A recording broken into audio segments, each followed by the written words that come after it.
They in the lobby? Yes, sir. We're going to bring him up right now. Greg, Dalton, you ready? Throw me a thumbs up if so. Let's do it. What's going on, fellas? Hey. I've got one request for you guys. If you have Twitter accounts, you're already in the spaces. You guys are too good, man. Very much appreciated. Greg, you're looking grizzly, man. I know the beard, Greg. Yeah, Come on watch now. out. Oh, I don't think Greg can hear us. Well, Dalton, we'll start with you. How you doing today, boss? Dude, so I'm in Mexico City right now, and we just had a massive earthquake just like 2 hours ago. What? Yeah, so we're good. We're good to go. Yeah, it's been a little crazy, but it was like 200 miles from here, so it wasn't like necessarily impactful. But I was on a Zoom call and I was like shaking in the Zoom call, and I thought I was gonna faint or something. I didn't know what was going on, but we're good to go. Dude, shit. I'm glad you're here, man. Yeah, let's do it. I'm pumped. Greg, nice to see you, bro. Good to see you guys. Can you hear me all right? I had some audio issues kicking things off there, but I think we're good now. Yeah, you're good. We were commenting on the beard, Greg. Jack said you're looking a little grizzly. Coming, we're getting into winter here, starting to cool off. No, it's sharp. It's sharp. I like it. Jack, we good? You hear us all right? Yeah. Wow. I just had like 9 different audio tracks going at the same time there. That was very jarring. I'm currently pulling up some footage from this recent Mexico earthquake, because for those of you who don't know, this was a massive earthquake. Don't let me distract from the conversation, though. Do you guys want to dive right into AI and Web3? Yeah, I mean, I think that's a good place to start. Real quick, though, let's do some backgrounds. Dalton, do you want to start? Just a quick intro, how you got in here, how you got in space, how you got to proof, etc. Yeah. Cool. Started in 2017. I was playing professional soccer. I tore my ACL, and I was kind of stuck in bed for like 2.5 months. I had one of my regulars at one of the coffee shops I was working at. He was always talking about Bitcoin and Ethereum. That kind of put me down the rabbit hole. And then when I tore my ACL, that was like my chance to jump in. So since 2017, I've been involved in the space, gone through the motions of like centralized exchanges to DEXs to now we're in NFTs, and just kind of gone down the rabbit hole, and I've fallen in love with NFTs. About 5 months ago, I started working for Proof as an NFT analyst. So that's the quick down and dirty. Hell yeah. Greg, how about you? Started also in 2017. At the time, I was a winemaker and grape grower. Quite different than the Web3 world, but started getting fascinated by it. At the time, I was living in Sonoma, and so I had some friends working in tech in San Francisco. They started like pitching the idea a little bit. Found it to be just a fascinating space, and the way that incentives could be used, I thought was really powerful. Started dabbling here and there, and then I had a little hiatus, and then I got back into it, and that's when I met Steve McKeon, who was a professor at the University of Oregon at the time, and then was lucky to come on with Collab+Currency, and just diving into all the different aspects of Web3 right now, and kind of, I guess, a generalist in a sense. I like to kind of keep my eyes open on things, but lately Dalton and I, we've been chatting on a weekly basis, and a lot of times we've been touching on AI and digital fashion lately. So excited to kind of dive in there as well. For sure, and it's definitely going to be the majority of our conversation today. But let's dive into that. So you guys have been looking at AI and art, probably we've seen Midjourney kind of pop off recently with their renditions, and you just type a few words and you get a crazy image, right? Are you guys looking more on the project side, more idealistically, just as a concept, or how have you guys really been getting into this? Greg, you want me to take that? Go for first. Yeah. Okay. So this is kind of one of my, it's not necessarily a hot take, but I think as we kind of have this infrastructure that's getting built out here, I think that there's, how do we appeal to people? And I heard one person say, because I think it was a tweet, they had mentioned that Gen Art existed prior to Web3, right? But the Gen Art that we see in Web3 is 10x better than its previous version. And I thought that was really unique because we look at like music and we look at fashion, and it's interesting to see what pops off and what doesn't pop off. Now, I think what's been going on with AI art is so normie friendly, and the infrastructure is getting built socially, like with social media platforms and stuff like that, that we can kind of display what we're seeing with AI art.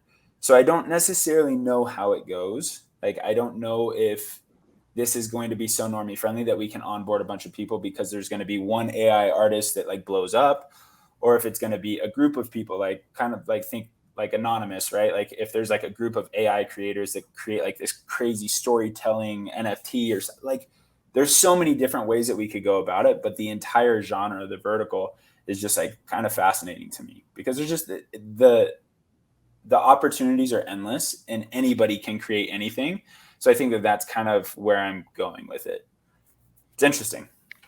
Yeah, just to piggyback on that a little bit, like I think it's like one of the most creative spaces, and like to preface, yeah, we're like super early, and I think everybody's kind of iterating along and trying different things, and there's like a lot of critical debate around is it art, is it not art, etc. But I think like one of the cool things about Web3 is there's always like some edge you can kind of push up against. And usually there's these really interesting things that come off of those edges. And I think AI right now is pushing some boundaries, and people are coming up with some unique solutions and things. Yeah, I mean, we could go into some of these things, but like it's just like just today I saw this music video that was just released by a South African band. I forget the name right now, but the whole music video is just like various AI art pieces taking shape throughout the. So I think like there'll be like these collaborative sort of storytelling aspects as well with the AI art world coming into play. So stoked about that. I So actually speaking of which, guys, sorry to interrupt, but no, am I no, gonna no, be able get to in. play the internet game today? That's Yeah. exactly, yeah. Okay, so real quick, Jack, can we get a check on this? Is this Tired's PB? No, 1.7. 1.7. Yeah, let me double check, but I believe it's I 1.7. don't think I'm gonna quite get there, but I'm gonna try. Just for some background for you guys, Tired's been on the stream with us. Tired, how long has it been, man? Like an hour and a half at least? Oh, shoot, I think he's still muted. Just to touch real quick on some of the points made with AI art, and how that exactly is going to form. I'm a huge fan of just art in general. That's been a theme throughout my life in the past year or so. I think I've taken it more seriously. One thing that I've noticed with AI art is that while it creates these fantastic and beautiful images, there doesn't seem to be the same level of depth behind the picture that you could get with, say, like the death of Socrates, where there's like a million different layers which you can dive into, which gives it that timeless feel. Are there any artists right now that you think are using the power of AI to create this symbolic work? Good question, sir. I think one that comes to mind for me is Sophia Crespo. I think she the depth piece that you're talking about is due to the number of sort of I think sources of inspiration that she uses in her pieces. So it's like for a lot of her work is like touching on biology, sort of, and there's always, of course, like in all these AI art pieces, it's like some sort of dreamy thing that you can't quite put your finger on. And I think maybe for some people that takes away from that idea of depth. But I think there's like an abstract element to most AI artworks that have a level of appeal. So Sophia Crespo comes to mind for me on that one.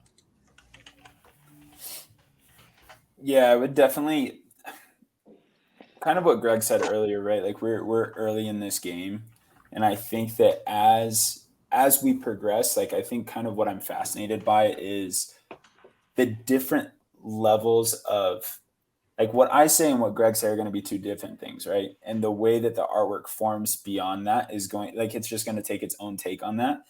And I think that that's kind of why I'm interested in groups creating things together. And like, how can we get so many brilliant minds in one space? So like, I'm going to reference Songcamp, which is a music NFT collection, right?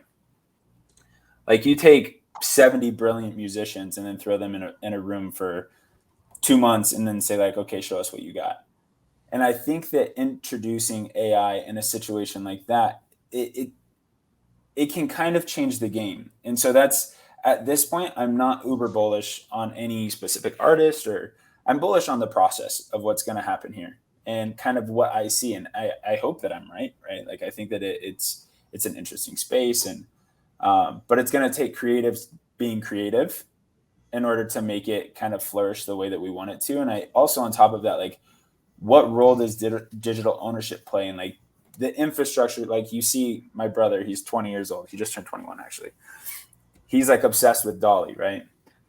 And he'll send me all these Dolly images, and like, that's fascinating in and of itself. But then how do we take digital ownership and like, if somebody can recreate the same thing, like, how do we distinguish between what is authentic and what is not authentic? Is it the first person to do it? Is it like you have to train your own AI bot? Is it like, you get what I'm saying? Kind of going with that riff there. And I'm just like, I wonder how it plays out. And like, being early to the space now and kind of getting in touch with these influential people that are kind of like the movers and shakers of the space right now, I think that that's kind of what I'm bullish on, is just like following them and kind of seeing what they come up with. So would you care to share any of the accounts that you think are worth the follow in this vertical? Oh, Greg, take it, bro. Wait, actually, before we do, let's just get a soundbite. Greg, what are the best AI Twitter accounts to follow? Thanks for asking, Jack. I would say, like, just marketplace wise, you definitely want to follow everything that Braindrops is doing, and then another marketplace that has a good pulse on the AI art world is Mirage Gallery. They did a drop with Claire Silver not too long ago. I mean, Claire Silver is a great follow because she has a lot of deep thinking around like those questions of whether or not this is art, what represents art to who and why and when. So yeah, those are three that come to mind. Are you familiar with ACK? Alpha Centauri Kid? Yes. I am waiting for the day where the muse becomes an AI generated being, like real sentience in his alter ego, digital ego. Dalton, your thinking on the subject is probably light years ahead of me. I totally agree with the way you were looking at like these group things, because that's like the strength of AI, tying in those million different connections that like us as humans can't really make. I want to jump in, Dalton, because you kind of were getting into like the ethos almost of AI. We've seen a lot of pushback on like how AI is going to be like the destruction of like the human artist, right? And how you can kind of like try to separate out like who created what first. Is it your own AI bot, like you mentioned? I guess how have you seen the general sentiment towards AI or generally? And Greg, you might have a couple thoughts on this, but I've seen a broad array of views on if it even should be like a thing because it's so disrespectful to human art. But how have you seen the sentiment play out? I think that we, as humans, are just like constantly pushing back on things that like any like introduction of something new is going to be met with like some type of pushback, right? People are like, AI art is not art, like whatever. I think that like the whole process is still beautiful, and like I think that that's something that I really want to focus on here. The people that can capture attention and the people that can do this differently, however that is, right? Like if they have an original process, that's kind of what Mirage Gallery has done, right? With creating like full-blown AI art accounts that like they are AI humans that they've created with their words and their thoughts and stuff. I think that that's fascinating. How do we go, like what goes after that is interesting, right? Like we can make it write novels. Like AI isn't necessarily there yet, but like how deep can this go? And I think that that's something that as the public right now is already messing with it, and they're enjoying the process of what AI is bringing them, and they can scribble a couple words in a text box, and then it produces an amazing image. Like, as that gets more and more intense, and as that gets more and more complex, I think that we're just going to accept it as is.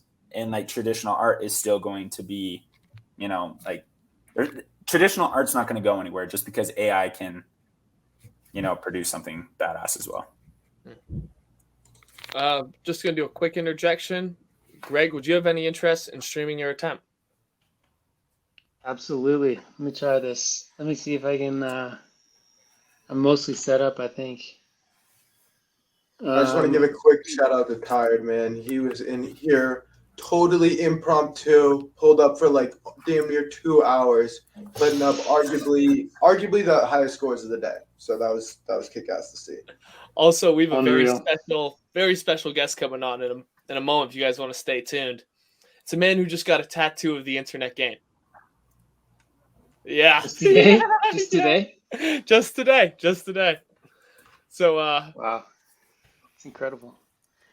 All right, how do I share my screen, guys? just share your window down at the bottom there, and then Ronan will be able to throw it on the screen. Yes, sir.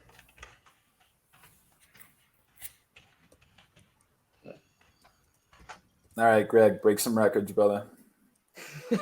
Yeah, I'm really Touch feeling it here. lot. Although I was watching Tired play in the background a little bit, and Dude, I literally think he'll have the highest score today.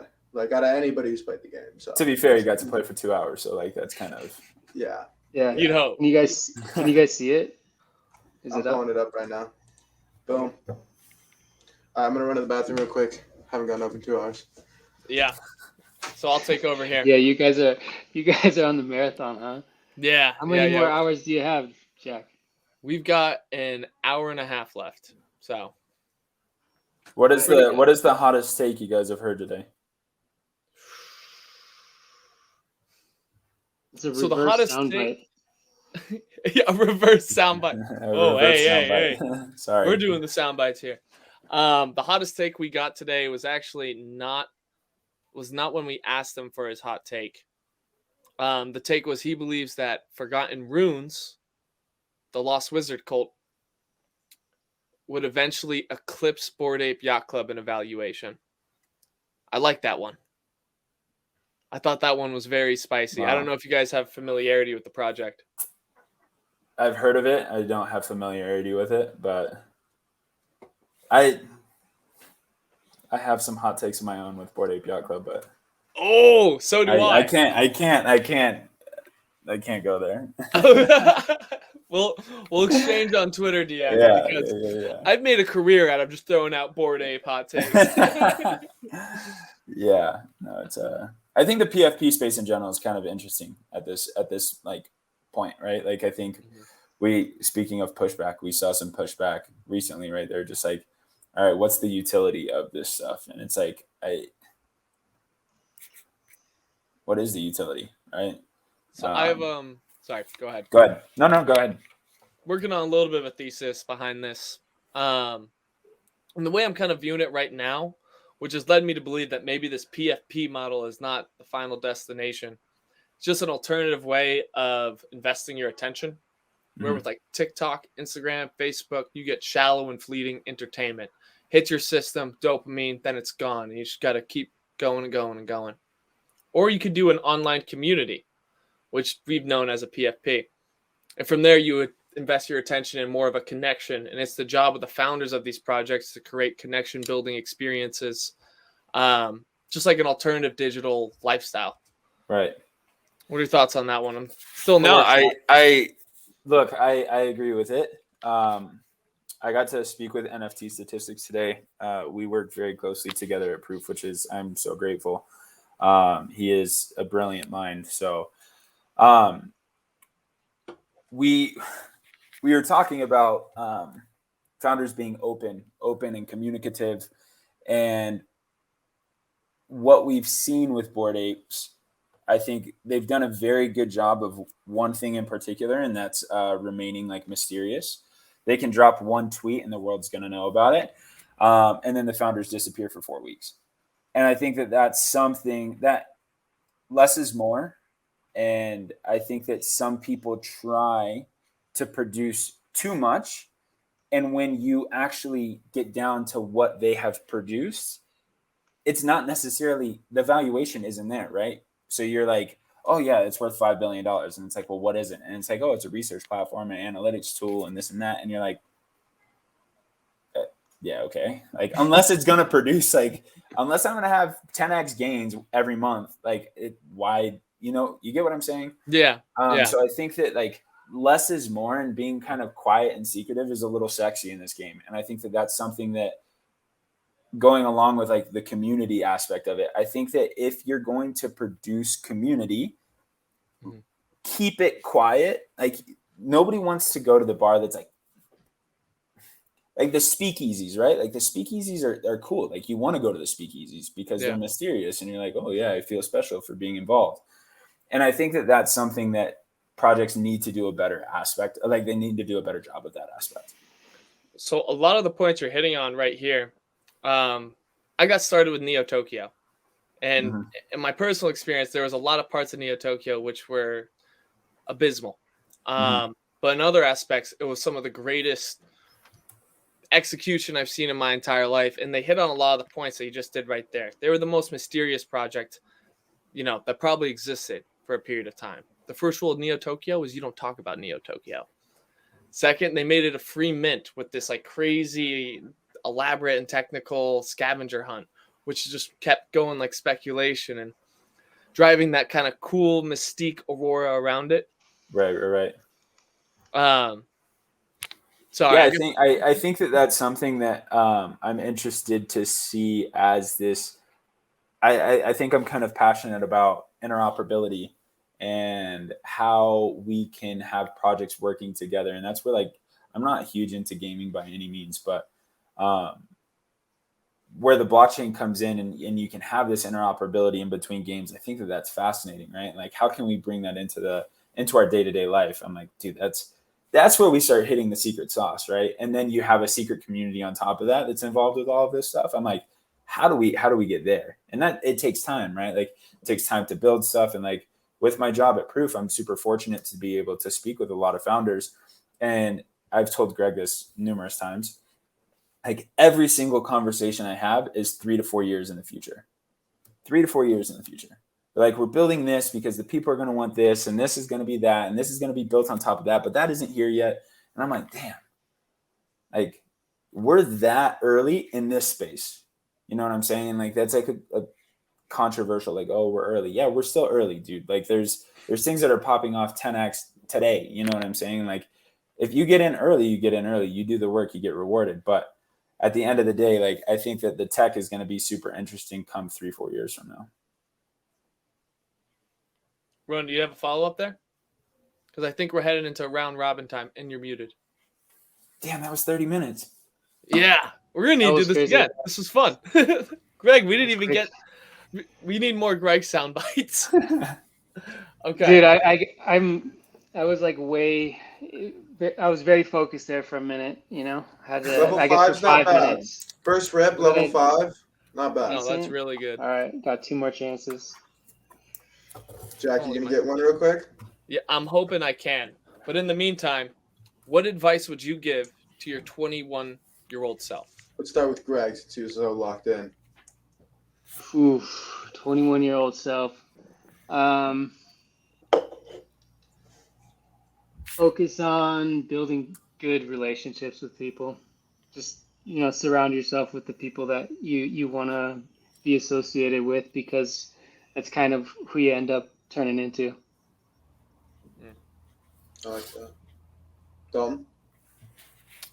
I 100% agree with Greg right there. I was just on a podcast a couple of weeks ago, and they asked me a similar question. So when you're young, you're trying to like race this game, right? And like you don't have experience in certain areas. And I think that can kind of put you in a difficult position to perform authentically.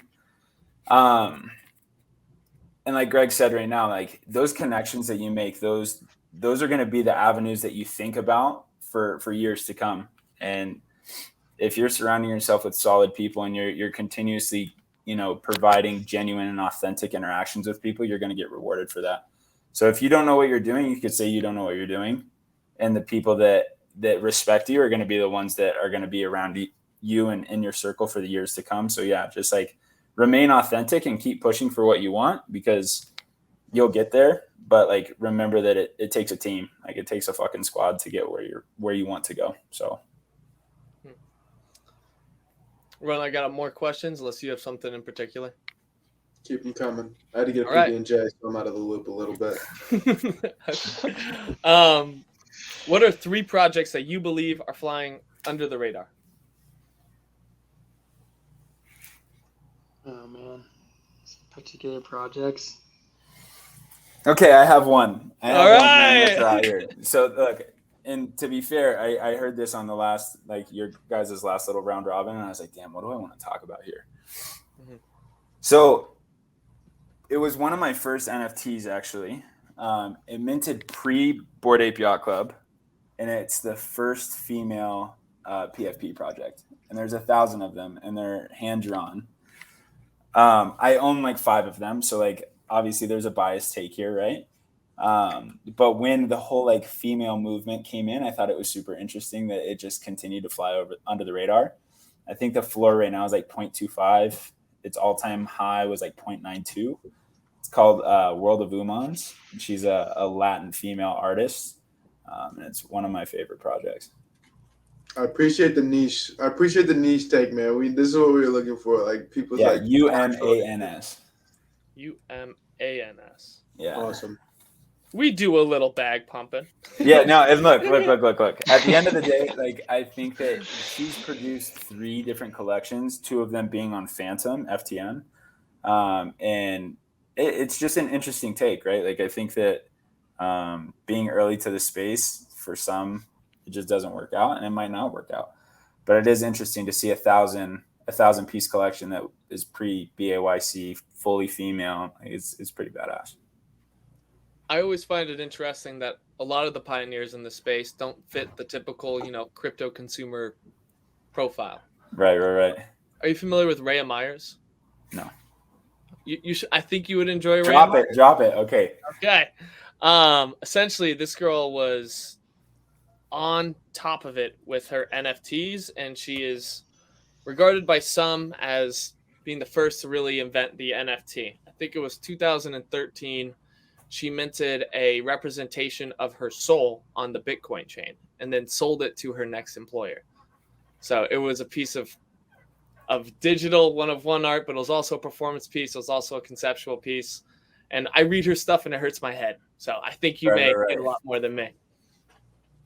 That stuff's cool, man. Like, I think that like historical NFTs, like this is just like super timely, but like we were talking about, what was it? Posers. Today, they're like saying that they're the first on-chain PFP with like the ETH proof of stake, right? I'm like, that is actually interesting. Like, I don't know if it goes anywhere. Like, I have zero idea, but it is interesting to think about, right? And I'm like, if it's just, it is interesting.